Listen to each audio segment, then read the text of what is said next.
Buenas tardes y bienvenidos a Andalucía Televisión. El Teatro Villa Marta de Jerez se ha salvado de su cierre y de la huelga anunciada en el último suspiro. Al mediodía de hoy, el grupo político que sostiene el gobierno jerezano ha anunciado que se abstendrá en la votación de los presupuestos de este año 2016, logrando así que no se caiga el telón sobre el teatro que acaba de cumplir ahora 20 años desde su reinauguración y a los 88 de vida. ¿Quiere esto decir que la treintena de trabajadores siguen en sus puestos y el Festival Flamenco de mañana se va a celebrar a teatro lleno y las célebres zambombas navideñas se vivirán como es costumbre? Tranquilidad después del susto, pero incertidumbre ante lo que pueda venir, ya que no deja de ser una salida de emergencia porque los presupuestos de cultura están tiritando.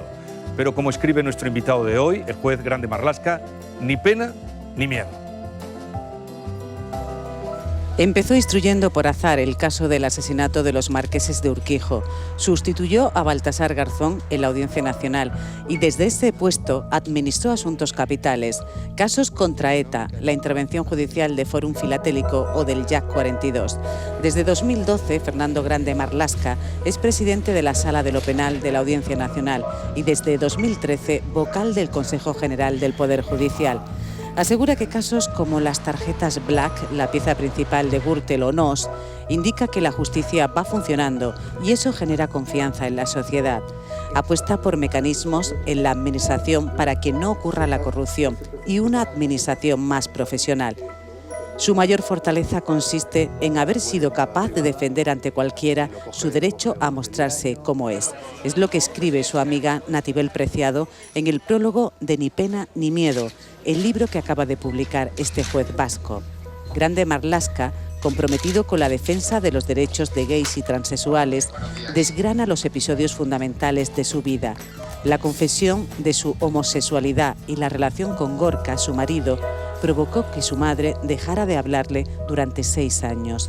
Fue, dice, desgarrador y le hizo una persona más dura. Grande Marlaska, Fernando, buenas tardes. Buenas tardes. Y bienvenido, un hombre con suerte. Yo diría que sí, me considero un hombre con bastante suerte. Sí, lo dice en el libro, lo dice varias veces y celebro tener aquí hoy un hombre con suerte. Gracias. En el primer capítulo de este libro, El útil combate, que es el título, nos cuenta el recelo que encontró, en fin, las dificultades cuando reveló su homosexualidad a los más cercanos y especialmente a su madre, como decía ahí. ¿No estuvo tentado ante tanto problema de haberse quedado en el armario y haber llevado una vida paralela como tantos homosexuales en este país? No estuve nunca tentado. Bastante me costó. Llegó un momento en que yo creo que tenía ya la mochila con las herramientas, los instrumentos precisos como para hacer frente y expresarme como yo era, como yo soy. Y en ese momento, cuando ya tenía los instrumentos, dije que no me tentó para nada tirar para atrás. Tardé demasiado en manifestarme como yo era. No es que sufriera, yo también lo digo en alguna ocasión, no es que sufriera mucho, no es que tuviera una infancia infeliz, una adolescencia atroz, quiero decir, con neurosis o por decirlo de alguna forma, no, pero no fui feliz, eso es cierto. Y en el momento en que ya asumí mi realidad, yo creo que hice también ahí una labor un ejercicio un poco personal durante años. En ese momento dije que ya había que tirar para adelante, que si no podía, sí que podía caer. Pero lo que no se esperaba, supongo, fue lo que pasó cuando le cuenta a su madre. Yo tenía 35 años, cuenta en el libro, en el capítulo, yo encuentro que muy valiente, como todo el libro, porque nos habla de él. Dice, yo tenía 35 años, se dice pronto, su reacción fue la peor posible, se agarró de los pelos, se metió en la cama vestida y estuvo 15 días sin salir. Y a mí me hizo padecer mucho esa situación, que además duró tanto tiempo, porque luego vinieron 6 años de silencio con la familia. Pero, ¿usted cree que siempre hay que salir del armario? ¿Que a la fuerza hay que salir del armario? A ver, yo no voy a decir a todo el mundo o a la gente lo que tiene o debe de hacer, porque no conozco sus circunstancias personales, sus circunstancias sociales, con lo cual no me voy a arriesgar a dar un consejo tan personal, ¿no? Porque yo no sé esa persona cómo va a poder luego reaccionar o responder ante quizás unos comportamientos no tan amigables, ¿no? de su entorno. Pero yo creo que si me haces esa pregunta en general y en la vida de cada uno de nosotros, yo creo que hay que luchar por quienes somos, sin ninguna duda. Con lo cual, la respuesta sería sí, pero sí a ser como cada uno de nosotros es, ¿no? Antiguamente, además lo cuenta aquí en el libro, porque el primer capítulo pues habla no solo de su particular vivencia de la homosexualidad, sino también en general de cómo se acepta o no se acepta. Pero antiguamente los homosexuales, los que tenían pluma, lo que se decía mariquitas, eran aceptados en la sociedad porque eran divertidos, eran graciosos y se aceptaban sin dificultades. Usted está aceptado, es un profesional, tiene éxito en su trabajo, es guapo, tiene pelo además, tiene pareja, habla de su feliz pareja y de su enamoramiento, pero cree, y está aceptado indudablemente, pero cree que en nuestra sociedad también se acepta pues, al homosexual que no tiene trabajo, que está en paro, que es promiscuo, que busca los cuartos oscuros. Yo creo que lo que no se acepta igual, yo te diría, no sé hasta qué punto se acepta a todo estereotipo, el estereotipo del que hablabas anteriormente, el estereotipo del gay más afeminado, ese era el que le gustaba a la sociedad en un primer momento, porque entendía que solo era gay homosexual, ese estereotipo estaba muy estereotipado, como están estereotipados muchos papeles, desgraciadamente, en la sociedad, ¿no? Pero yo también digo, ese es el estereotipo que peleó por los derechos de todos los gays. Mientras que muchos de los gays, como tú dices, que vivían en el armario, que no se manifestaban, esos no se manifestaron para luchar por los derechos.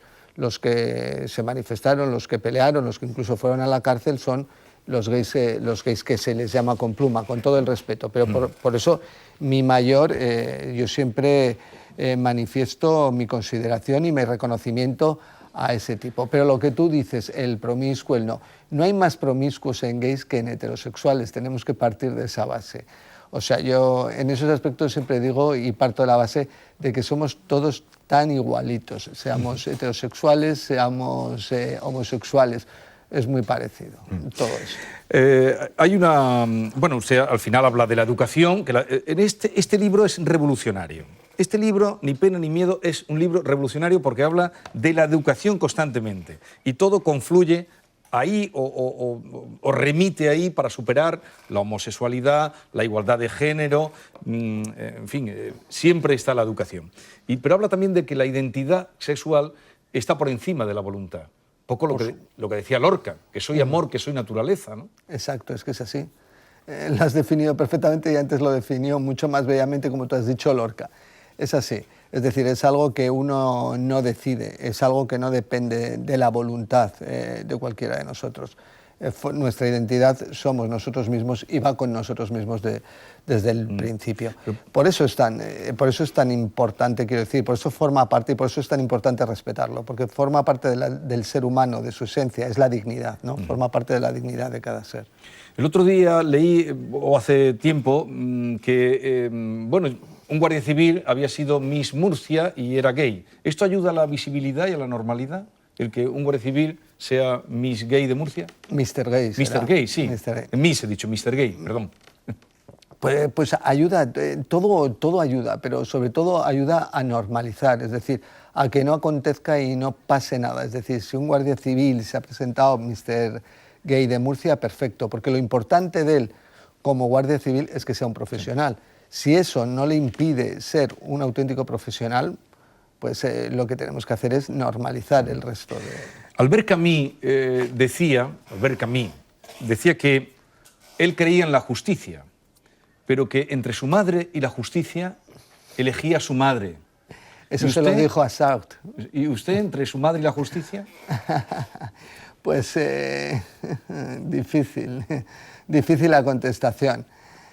Difícil, esa además es en la pelea de los existencialistas, no es por ponerme pedante, si no me equivoco, entre Albert Camus y Jean-Paul Sartre. Como me gusta más Camus que Sartre, diría que me quedo con mi madre. Elige Camus, se queda con su madre. ¿Los jueces imparten justicia o imparten legalidad? Ahí tenemos una foto de varios jueces. Los jueces aplican la ley y tratan de realizar justicia, porque al aplicar la ley lo que tratamos es de realizar justicia, que es el valor supremo. Justicia que es dar a cada uno lo que le corresponde, ¿no? Eso yo creo que es la gran finalidad, no la gran finalidad, el objetivo de todos los jueces, aplicar la ley, pero siempre tendente a dar al que le corresponde lo suyo. ¿Por qué entonces hay una maldición que dice tengas pleitos y los ganes? Pero siempre esto es como los mitos, ¿no? Son mitos que se van construyendo con el desarrollo del tiempo y luego es muy difícil deshacer esos mitos, ¿no? Yo creo que ese es un gran problema. Es mejor no tener pleitos. Yo siempre digo que es mejor no tener pleitos, por supuesto, porque entonces quiere decir que ninguno de tus derechos ha sido puesto en riesgo por ningún acontecimiento, ni persona, ni ningún otro acontecimiento. Es mucho mejor. Pero bueno, pero si tienes que tenerlos, yo digo y creo que al día de hoy podemos estar tranquilos dentro de esta sociedad que tenemos unos jueces y unas juezas suficientemente profesionales. ¿Usted cree en la justicia? Yo creo. Bueno, ya decía que este libro podría, ahora que han quitado la educación para la ciudadanía...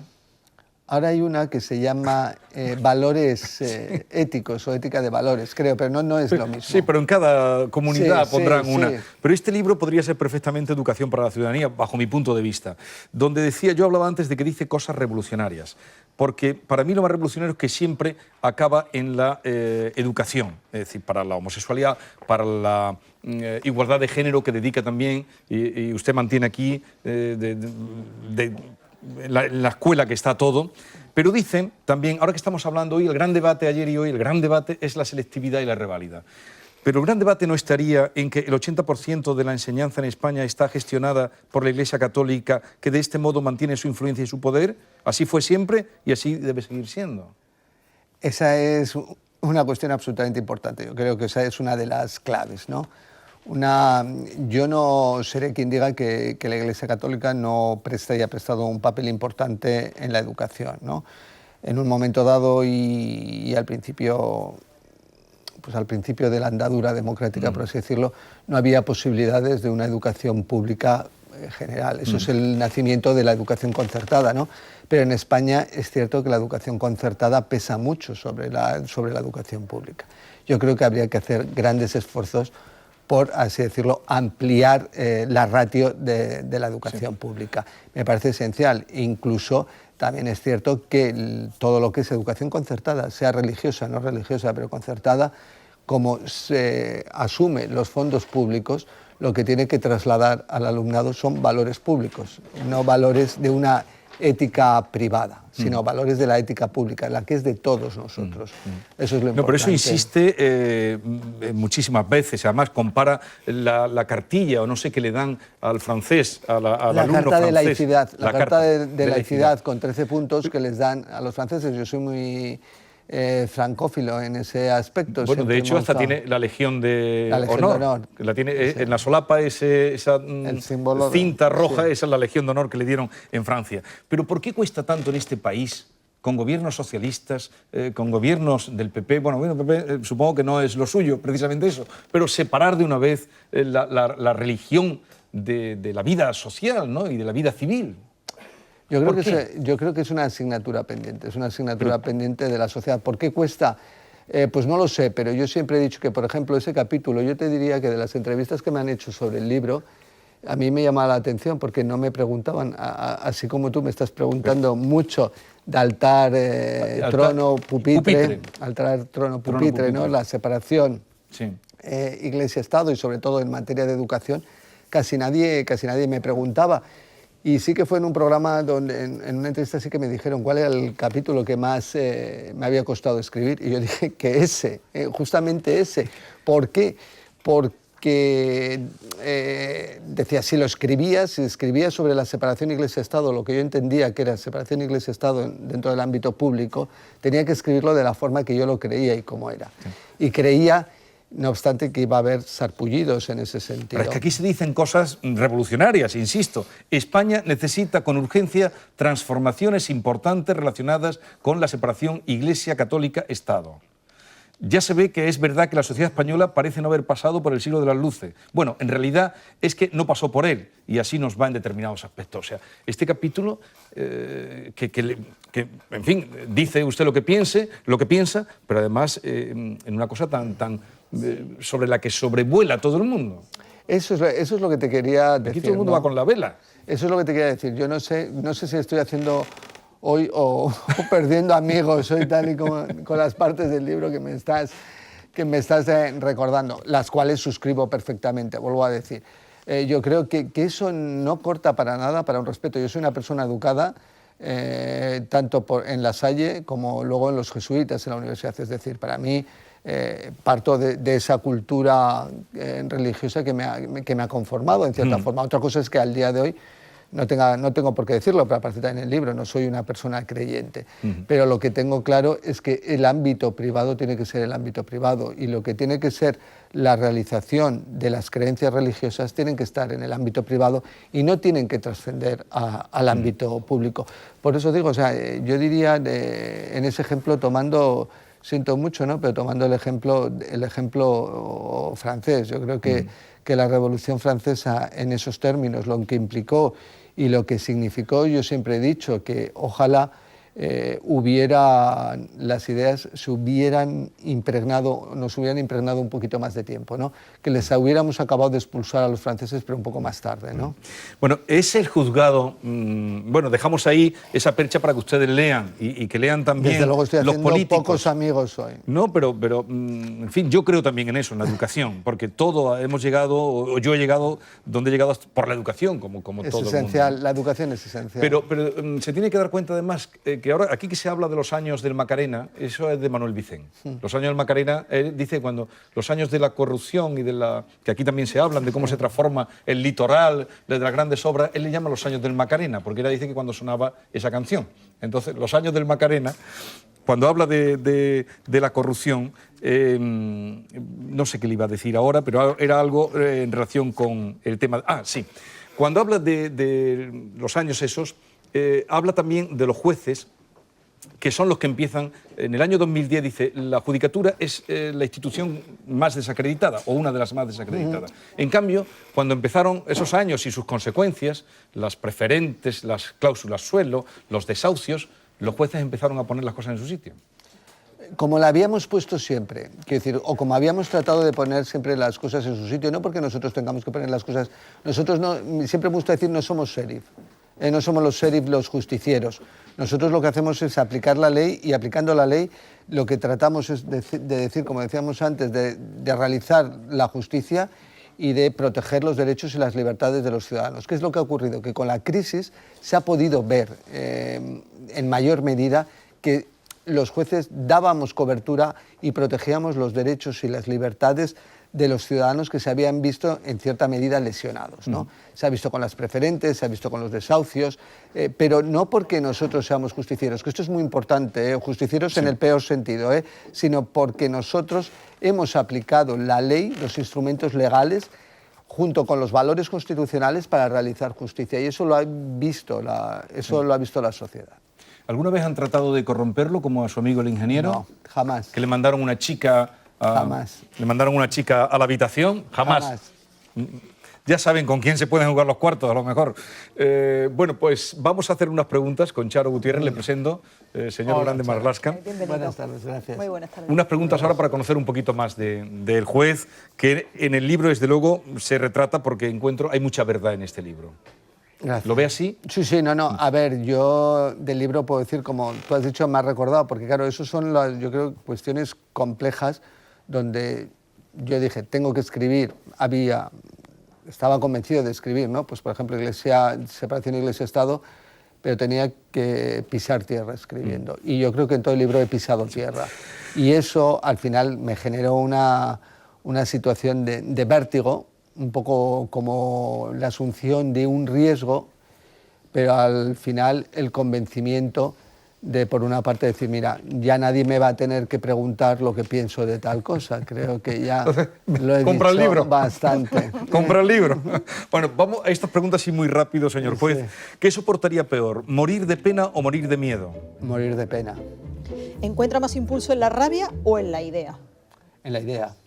Un trabajo que nadie imaginaría que usted ha hecho. Árbitro de fútbol. ¿Dónde se siente más realizado, en el juzgado o en el amor? En el amor. ¿Qué le resultó más difícil, salir del armario u opositar a juez? Salir del armario. ¿Teme más al lobby gay o al lobo feroz? Al lobo feroz. ¿A los grupos de comunicación o a los proetarras? A los proetarras. ¿A los políticos o a los jueces? A los políticos. ¿Dice siempre lo que piensa? Espero liberarme de la dictadura de la mirada ajena. ¿La justicia es igual para todos, sí o no? Debe serlo. ¿Qué es lo más valioso que le pueden robar de su casa? Un libro o una fotografía de un ser muy querido. ¿El tiempo siempre pone las cosas en su sitio? Debería. Bueno, pues quédese con nosotros que vamos con otras sugerencias, señor juez. Por cierto, a usted le gusta la música, me imagino, y cuando está trabajando en casa, escucha algo de música. ¿Qué le gusta? Sí. Pues para trabajar normalmente clásica. Ah, muy bien. Pues fíjese qué citas hay hoy en Sevilla, precisamente a cuenta de lo que estamos hablando, porque por un lado, hoy tenemos los melómanos tienen una cita porque actúa en la Fundación Barenboim. Said se suma esta tarde a la celebración del Día Internacional de Solidaridad con el pueblo palestino, con un concierto en la capilla del Palacio de San Telmo. Por otro, en la Sala Joaquín Turina, el sevillano de padre sirio y madre palestina, Famir Al-Kaib, dirige esta noche Academia del Piacere, grupo que desde Sevilla se ha convertido en uno de los punteros de Europa en la revitalización de la música antigua. Este es el ensayo, el que ven músicas mestizas del siglo XVII.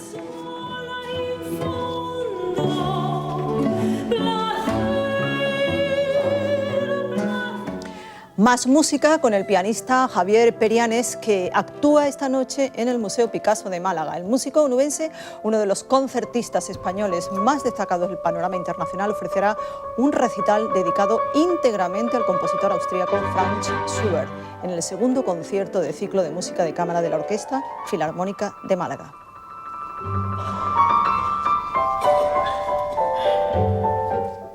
Bueno, y la música está muy vinculada en esta ocasión al Festival de Cine Independiente que se desarrollará en los próximos días en Porcuna, en Jaén. Y es que una de las cintas que se va a proyectar es Omega, el documental que narra el proceso de creación del proyecto de Enrique Morente y Lagartija Nick. El resultado, como saben, fue el álbum que fusionó el flamenco, las guitarras eléctricas, la poesía de Federico García Lorca y las partituras de Leonard Cohen. O sea, simplemente estamos haciendo música. Yo entiendo que haya gente que le haya costado realmente asimilarlo. Ese sonido tan rompedor nos supera a todos. Música por todos sitios, Jesús, qué alegría. Sí, unas citas estupendas. Perianes en Málaga, la Academia del Piacere en Sevilla, pero nuestro invitado no podrá ir, que seguro que le gustaría esta cita, porque tiene a las 8, lo aprovechamos para todos los telespectadores de Sevilla que quieran acudir, en la Cámara de Comercio. Presenta precisamente este libro y allí hablará de su libro, Ni pena ni miedo, y supongo que más extensamente de lo que aquí lo hemos hecho. Antes de la despedida, el recuerdo que nos deja, señor Grande Marlaska, de su paso por aquí. Vamos a verlo.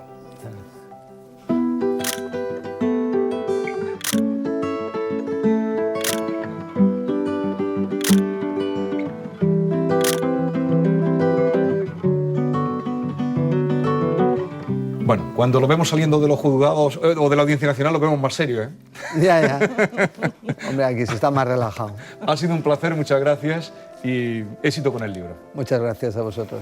Bueno, y nosotros nos vamos, como decimos, hoy con Javier Ojeda y su nuevo videoclip Apasionados, de su disco que considera todo un canto a la vida. Hasta mañana.